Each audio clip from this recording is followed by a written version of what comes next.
Hey everybody, hope you're doing well today. So today I want to do a quick little video on some of my thoughts and ideas on what's going to be released on the 2025 Lincoln Navigator. So if you haven't seen, I just did a recent review on the 2024 Lincoln Nautilus, and I have to say I was super impressed. Not only by the exterior looks, which is incredible. I think this is one of the best looking mid-size SUV in the entire industry, and I love it.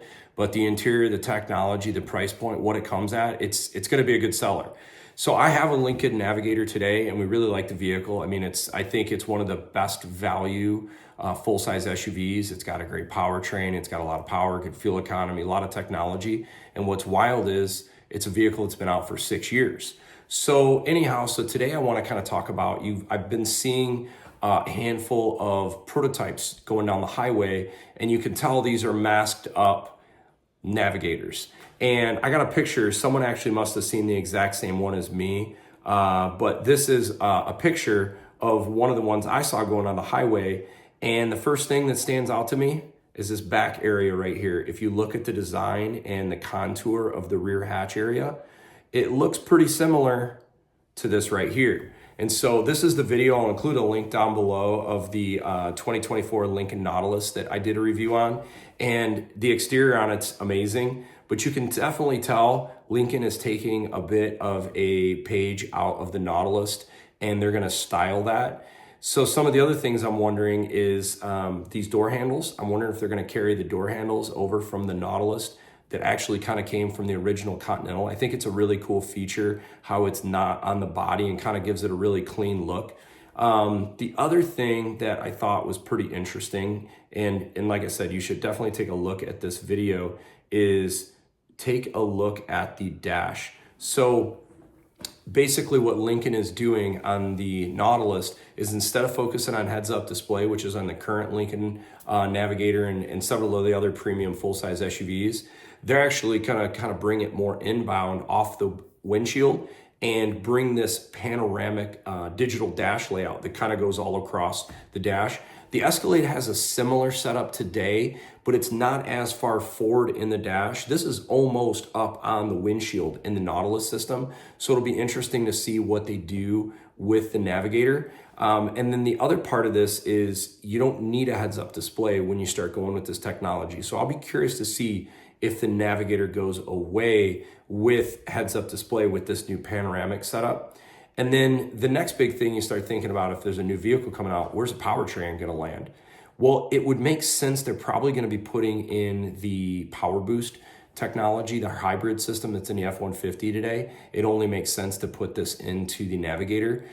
The new Toyota and the new Lexus LX600 were actually the first premium SUVs, at least in 2024, that came with a hybrid system. Believe it or not, I believe Cadillac brought this out with a 6-liter V8 like 15 years ago. It was a little bit more of a mild hybrid system, and it was kind of complex. It didn't last very long. They only made it for a few years, but it was pretty neat, and it picked up a few miles per gallon.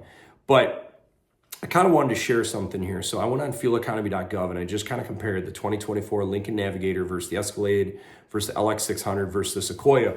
When you look at fuel economy numbers, even with the Lincoln Navigator's 6-year-old powertrain, it's still like class matched for fuel economy on the highway and only down 1 mile per gallon mixed versus the LX600 and the Toyota Sequoia. And so it's going to be interesting with Lincoln with coming up with a new body and a new powertrain and this whole new refresh, how much they'll pick up in fuel economy. Now, I got another slide here I kind of want to share with you guys. So I'm comparing in this a Lincoln Navigator next to an F-150. I specifically wanted to show two different F-150s, the standard EcoBoost and then next to the PowerBoost. And what you can see here is the PowerBoost picks up 5 miles per gallon in the city. 5. That's a lot. It doesn't impact anything on the highway, which is not uncommon. When you do hybrid technology, you typically don't pick up any fuel economy. And the highway, it's just typically geared towards the city. But if we get that same sort of boost in fuel economy, you could potentially see these numbers jump from 16 to 21 miles per gallon. That'd be a huge bump. The other advantage to the Power Boost or the iForce Max technology is a pretty big bump in power. I mean, you see the iForce Max, which is Toyota's hybrid, 583 foot-pounds of torque.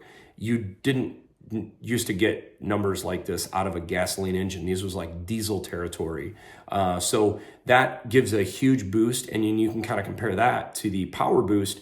Very, very similar numbers. I mean, Ford's at 570, Toyota's at 583 for pound-foot of torque, and then your horsepower, Ford's at 430, and Toyota's at 437. I mean, these numbers almost line up identical from that regard, but Ford still typically has them beat on fuel economy, which is kind of surprising in the city by almost 3 miles per gallon.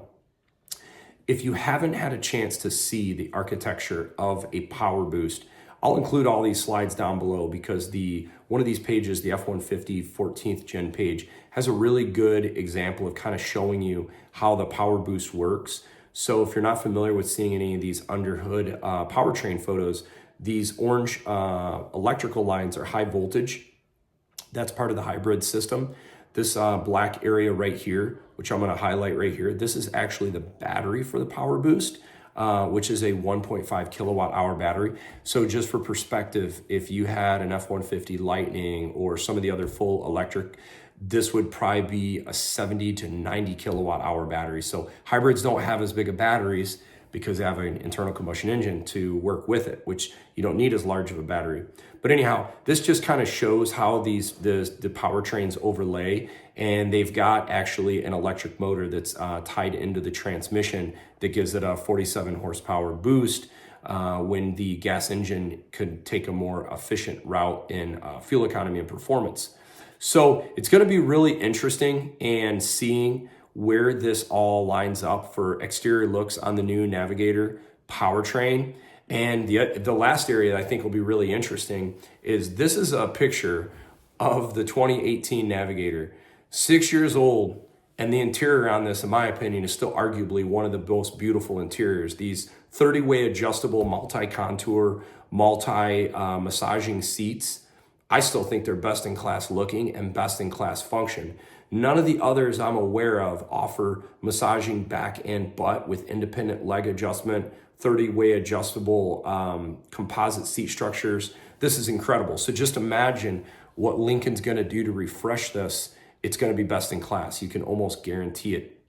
So I'm excited to see a Nautilus digital dashboard on this Navigator platform. I'm a little bit bummed out because I have a current Lincoln Navigator Black Label, which we love, which unfortunately at that point, it probably won't be a class leading vehicle. So it'll probably make me want to get one of the new Navigators. There's another thing I wanted to show that I found really interesting. If you look at this photo right here, I'm gonna focus on this lower control arm area right underneath the exhaust. Those lower control arms are completely different design than the current Navigator today. So Ford must be making, or Lincoln must be making some large changes to the suspension technology. I don't know if they're going to be adding airbags or some sort of next generational CCD dampener or what it is, but the shape of these lower control arms is completely different. So this will be interesting. I'm wondering if they're going to make it more sporty. One of my complaints with large SUVs that I've not cared for is they all just kind of feel big and floaty, which is nice for ride comfort. But if you're going around a corner, the performance is just horrible. It just feels sloppy and loose. I mean, my Raptor has much better driving characteristics of staying tight on huge 37-inch tires. So I'm wondering if they're gonna make a little bit more sporty feeling. This could be a total different experience of an SUV with a new hybrid powertrain, with new suspension, with new exterior, with this Nautilus style panoramic dash. So I'm pretty excited to see this vehicle come out. Ever since the new Escalade was released in 2021, that thing just looked great. So it'll be good to see Lincoln come out with something that is or better in the class of exterior looks. And so that'll be exciting. So if you like this video and you want to see more content on the Lincoln Navigator, shoot me a comment down below. If you really like it, feel free to like and subscribe. Have a good one.